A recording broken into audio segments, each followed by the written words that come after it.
Era un amanecer como cualquier otro. El calor húmedo del verano japonés se pegaba a la piel. Muchos pensaban que la guerra quizá pasaría de largo, que la rutina resistiría a pesar del hambre y el miedo. Nadie sospechaba que, en cuestión de minutos, todo lo que conocían dejaría de existir. A las 8:15 de la mañana, el cielo se iluminó de una manera imposible de describir con palabras simples. Fue un destello más fuerte que el sol del mediodía, una luz que atravesaba los huesos, que se filtraba incluso con los ojos cerrados. Algunos la compararon con el nacimiento de una estrella, otros con el fin del mundo. Yo recuerdo sentir que el cielo mismo había caído. Los tejados comenzaron a volar, las ventanas explotaron como si fueran de papel, y las sombras de las personas quedaron grabadas en las paredes como cicatrices eternas. El viento que siguió fue tan brutal que muchos cuerpos salieron despedidos, golpeando contra muros que ya no existían. La ciudad se convirtió en un mar de fuego en menos de un parpadeo. Después vino el silencio. Un silencio insoportable, roto segundos después por un coro de gritos que aún resuenan en mi memoria. Eran gritos que no parecían humanos, sonidos de dolor que brotaban de gargantas quemadas, de bocas que buscaban aire entre el humo. Había niños arrastrando los pies, con la ropa reducida a harapos y la piel colgando de los brazos. Había madres abrazando a hijos irreconocibles, sin aceptar que ya no respiraban. Había hombres buscando a sus familias entre los escombros, sin saber que lo habían perdido todo en un instante. El olor fue lo que nunca desapareció. El olor de la carne quemada impregnaba cada calle, cada rincón, cada recuerdo. A veces, al cerrar los ojos, vuelvo a sentirlo como si hubiera quedado atrapado en mi piel. Es un olor que ningún viento logró borrar y que convirtió cada comida, cada fuego encendido en casa, en un recordatorio cruel de aquel día. Hiroshima dejó de ser una ciudad y se convirtió en un desierto de ceniza, árboles calcinados, ríos llenos de cuerpos, aves cayendo del cielo como si hubieran sido alcanzadas. Lo que quema en lo profundo son las memorias que cargamos los que sobrevivimos. Cada vez que cierro los ojos, veo el destello. Cada vez que camino bajo la lluvia, recuerdo el agua negra que cayó después de la explosión. Cada vez que escucho un silencio demasiado largo, mi mente me devuelve al instante en que Hiroshima se convirtió en un infierno abierto. Durante años, nuestras voces fueron ignoradas, sepultadas bajo discursos políticos, cifras militares y la narrativa oficial de la guerra. Pero nosotros seguimos aquí, con las memorias intactas, con las cicatrices invisibles que ningún médico pudo curar. Porque lo que vivimos son testimonios que resisten al paso del tiempo, porque cada recuerdo contado es una chispa que mantiene viva la memoria colectiva. Y mientras esas voces se escuchen, Hiroshima no será un dato olvidado en los libros, sino una advertencia viva en el corazón de la humanidad. Si decides seguir conmigo este viaje de memoria, suscríbete ahora. No por números, no por fama, sino porque estas historias merecen ser escuchadas. Nadie debería olvidar lo que pasa cuando el cielo se convierte en fuego. Y nadie debería permitir que las voces de los sobrevivientes se apaguen en el silencio del olvido. El día antes del fuego, el 5 de agosto de 1945, Hiroshima respiraba una calma engañosa. El sonido de los tranvías que recorrían sus calles mezclaba la rutina con una sensación de falsa seguridad. A diferencia de otras ciudades japonesas devastadas por las bombas incendiarias, Hiroshima permanecía en pie, orgullosa de sus templos, sus puentes y sus barrios, donde la vida cotidiana seguía fluyendo. En las escuelas, los niños practicaban canciones patrióticas, sin imaginar que sería la última vez que sus voces llenarían aquellas aulas. En los mercados, las mujeres regateaban precios de verduras y arroz, tratando de mantener un sentido de normalidad en medio de una guerra que ya consumía al país.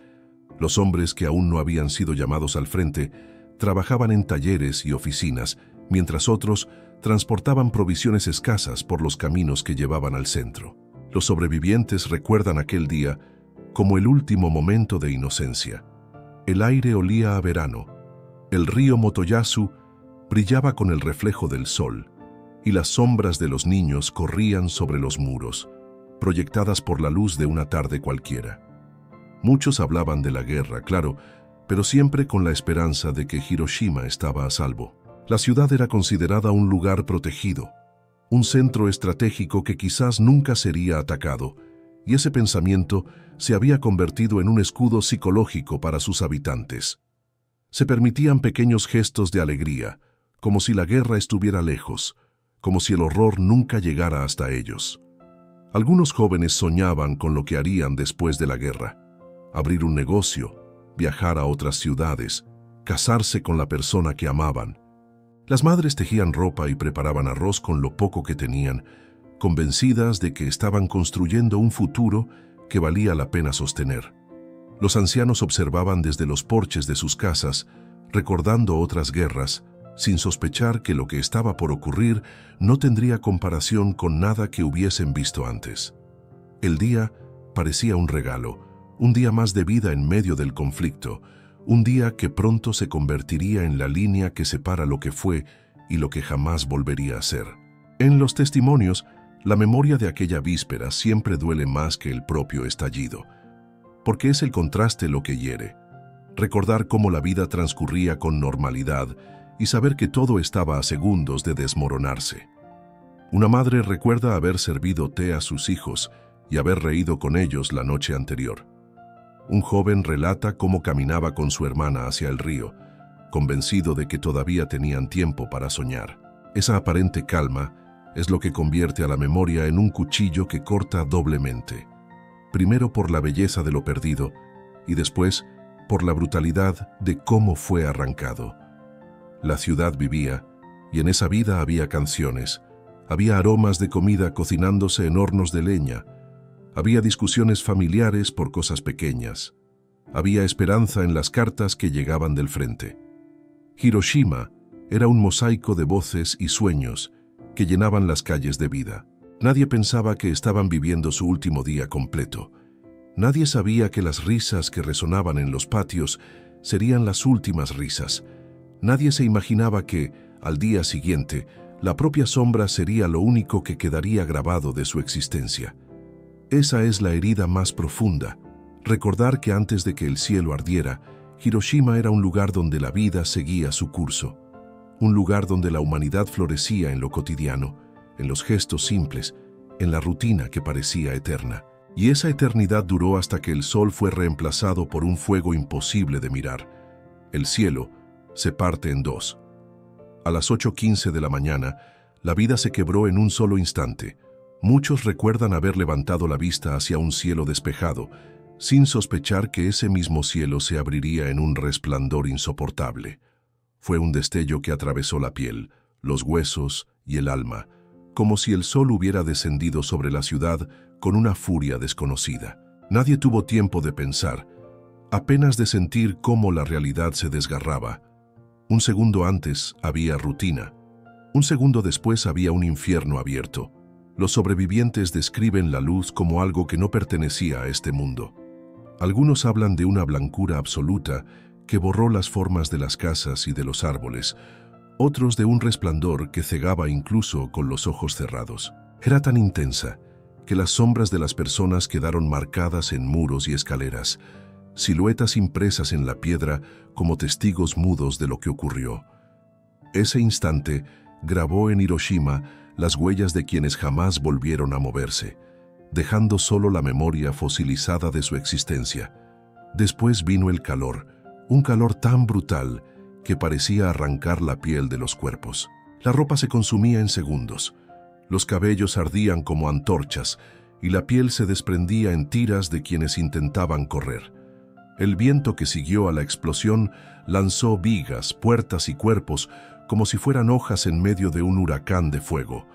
Los techos se levantaron, los muros se desplomaron y el suelo mismo vibró como si la tierra intentara sacudirse la carga del desastre. Algunos testigos cuentan que no escucharon nada, solo silencio, como si el mundo entero se hubiera quedado sin voz. Otros recuerdan un estruendo ensordecedor, un rugido más fuerte que cualquier trueno, un sonido que parecía... El cielo comenzó a llover ceniza y polvo negro.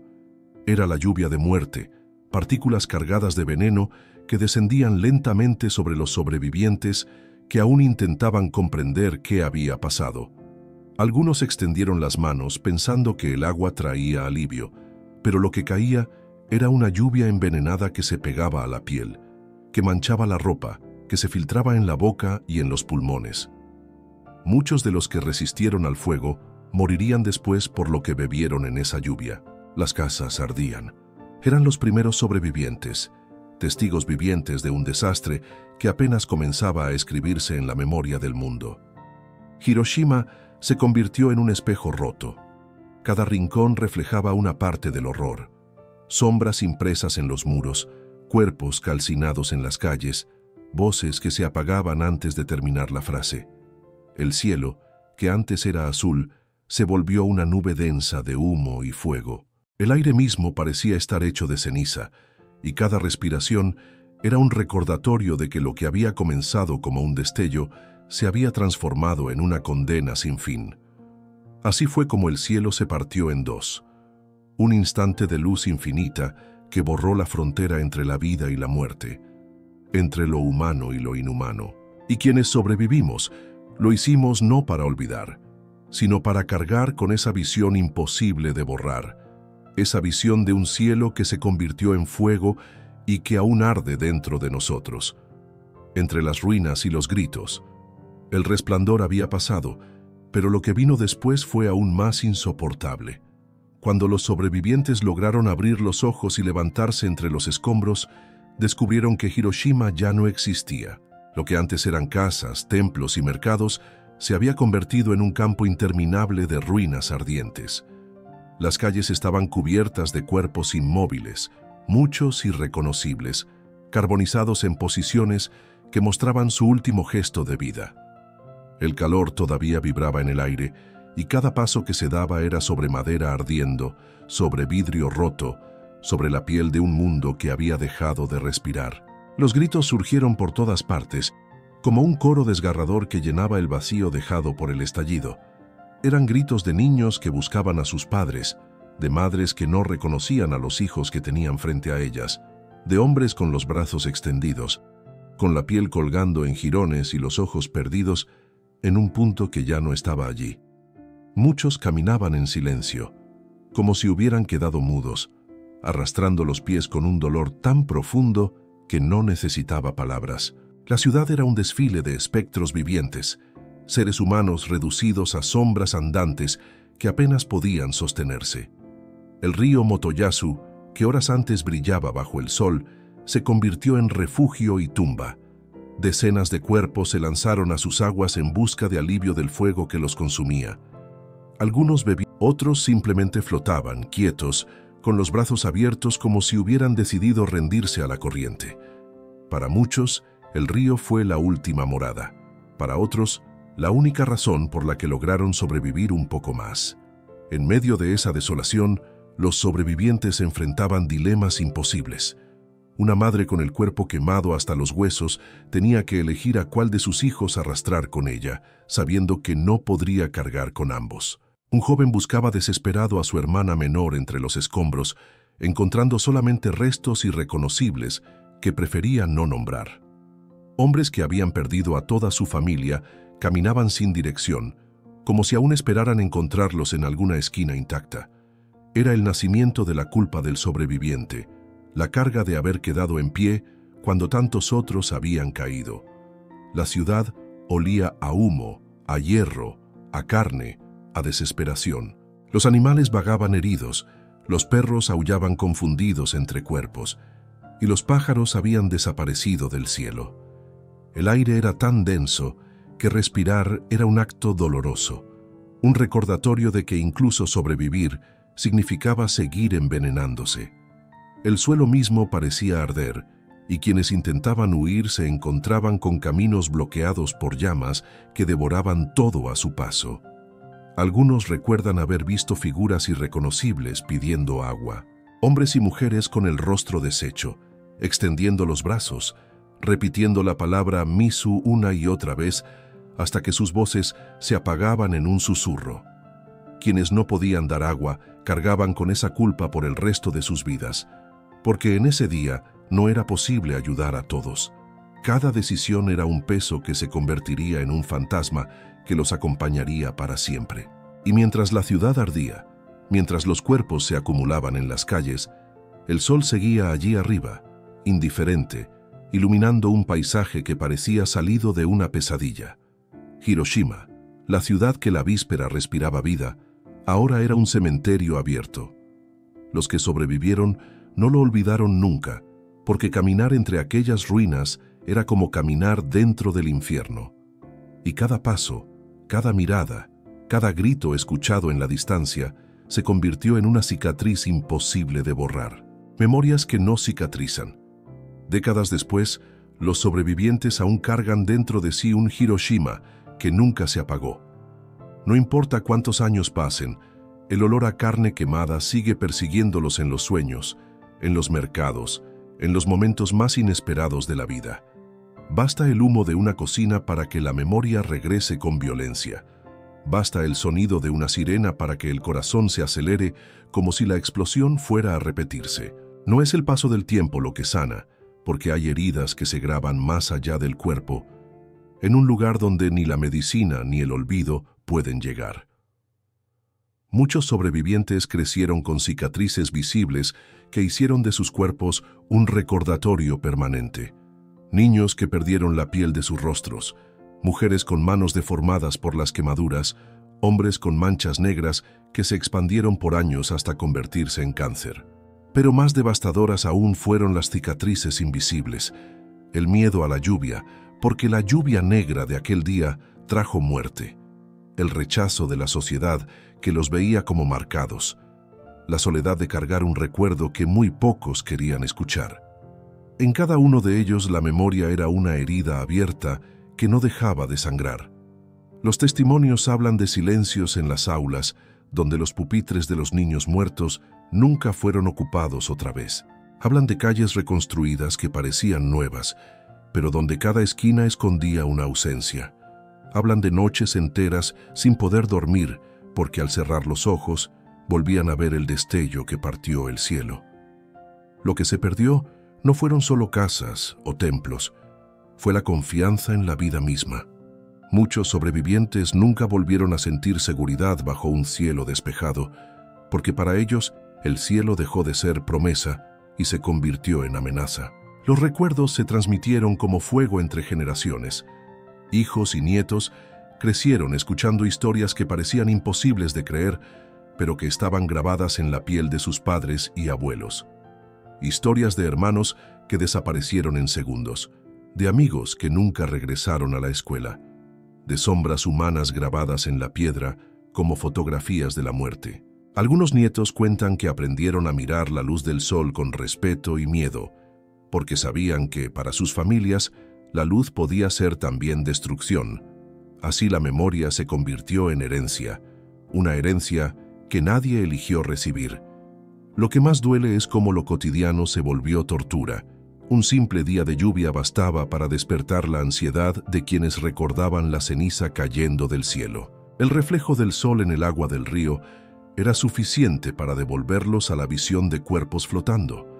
El sonido de un avión partiendo el aire hacía que se encogieran de miedo, aunque hubieran pasado décadas. Cada pequeño detalle de la vida diaria era un recordatorio de que la paz no era más que una ilusión frágil, siempre a punto de romperse. Y aunque algunos intentaron callar, aunque buscaron enterrar sus recuerdos bajo capas de silencio, las memorias siempre encontraban el modo de regresar.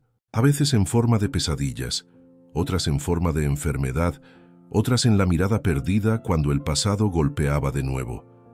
El dolor no cicatriza, porque no pertenece solo al cuerpo, pertenece al alma, y un alma marcada por el fuego no vuelve a ser la misma.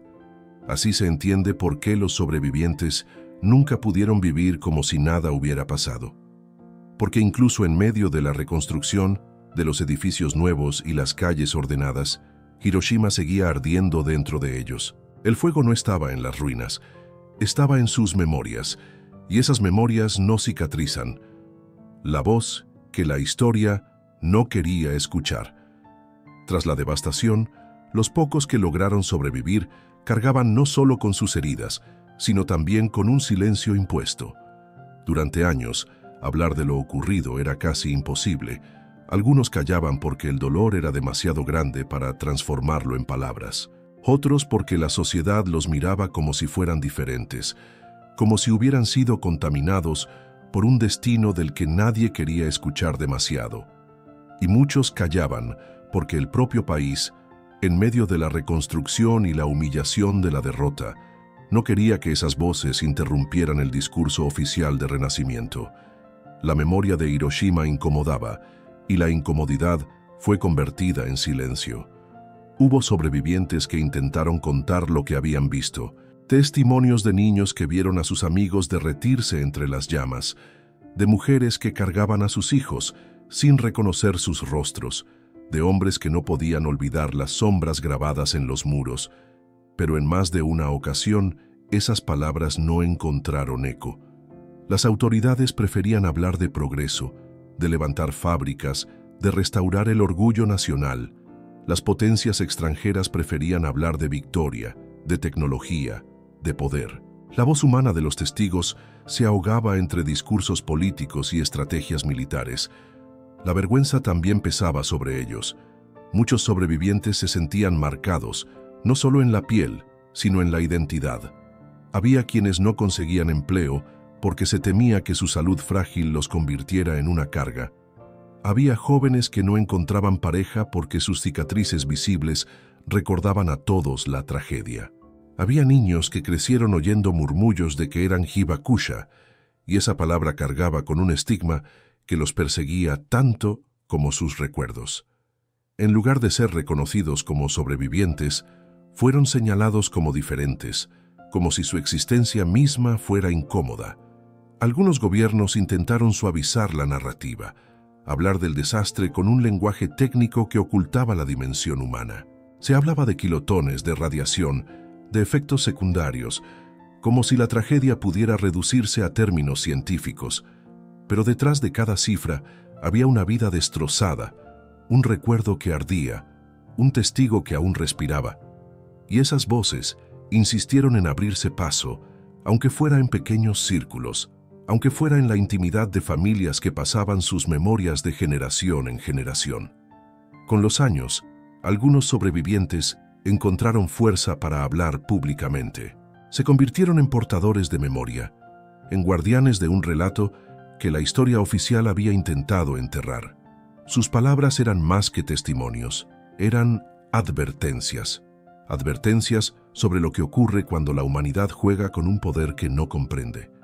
Advertencias sobre lo que significa vivir cuando todos los recuerdos están hechos de fuego.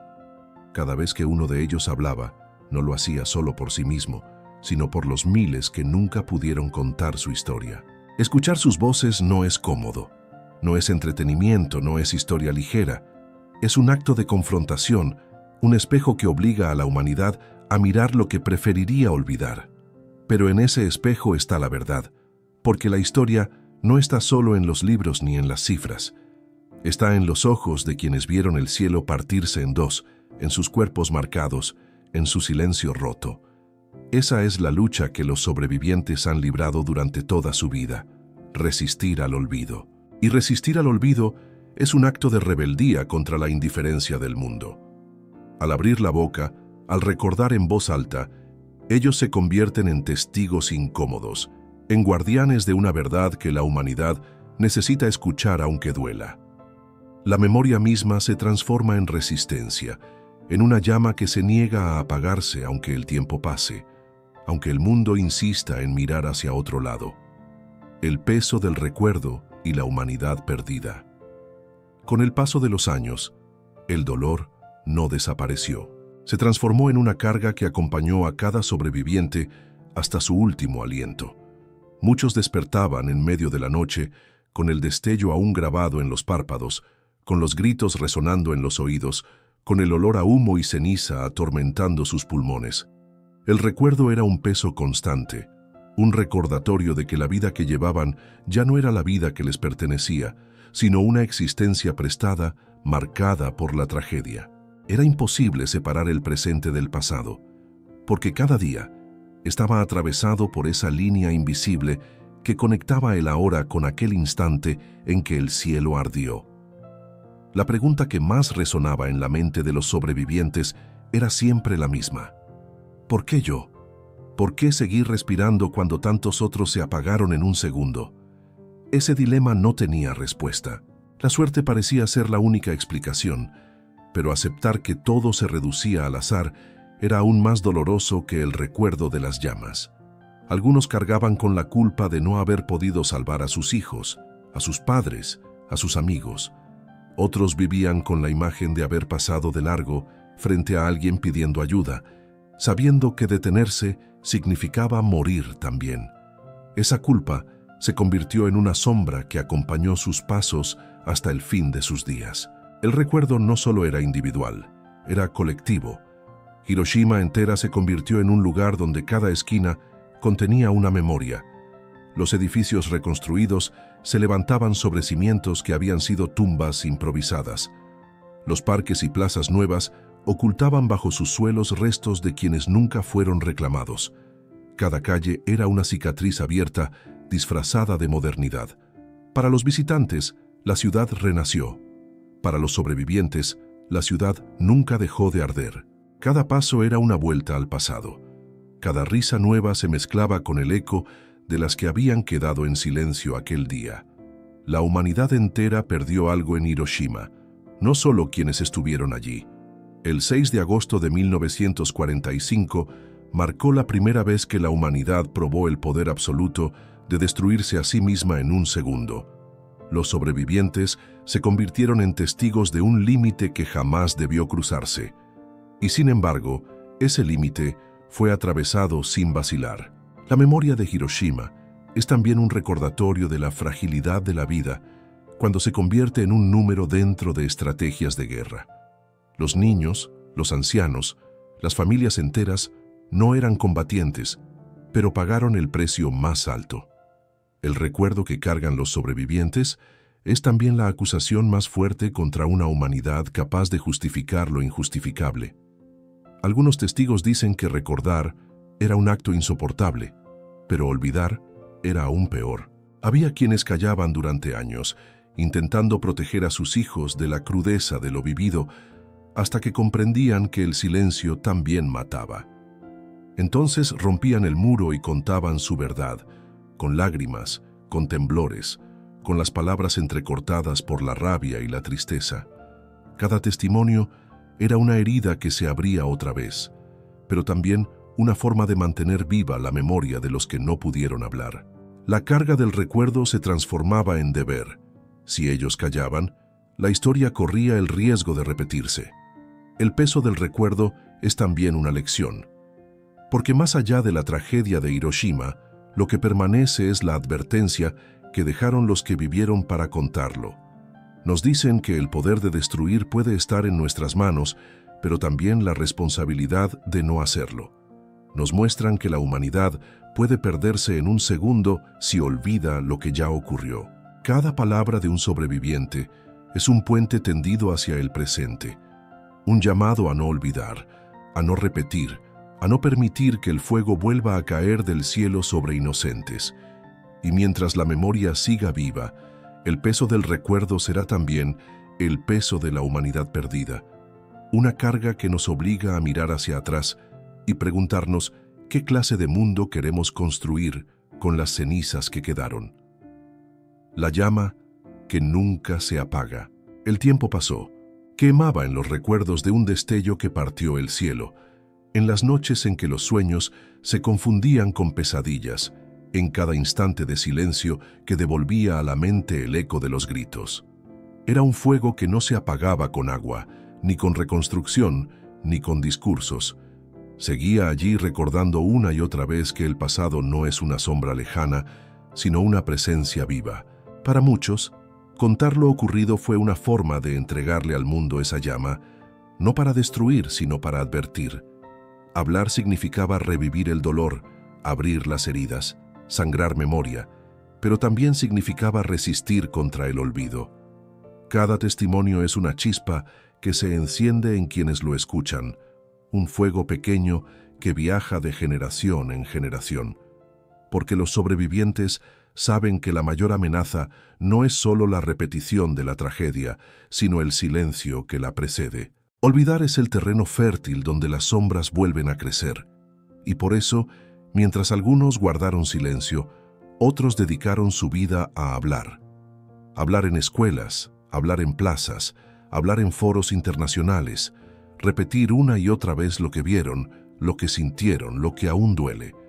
Sus voces, frágiles y temblorosas, cargaban una fuerza que ninguna estadística podría igualar. Eran la memoria hecha carne, eran el puente entre un cielo en llamas y una humanidad que aún tiene en sus manos la decisión de no volver a encenderlo. El recuerdo de Hiroshima no pertenece solo a Japón, pertenece al mundo entero. Porque lo que ardió aquel día no fue solo una ciudad, fue la certeza de que el ser humano puede crear su propia extinción. Los sobrevivientes lo entendieron y en su dolor encontraron un propósito: convertir sus cicatrices en advertencia. Advertencia contra la arrogancia del poder, contra la indiferencia de las guerras, contra la tentación de olvidar. Hoy, mientras sus voces se apagan poco a poco con el paso de los años, queda en nosotros la responsabilidad de mantener viva esa llama, no con fuego que destruye, sino con memoria que ilumina. Cada vez que alguien escucha su historia, cada vez que alguien recuerda Hiroshima no como un dato en los libros, sino como un grito humano, esa llama vuelve a encenderse, y mientras siga ardiendo, habrá esperanza de que nunca volvamos a repetir aquel amanecer en que el cielo se convirtió en fuego. El cielo de Hiroshima ardió una vez, pero en nuestros recuerdos arde cada día. Y esa llama, aunque duele, es la única que puede salvarnos del olvido, porque la memoria es el fuego que nunca se apaga.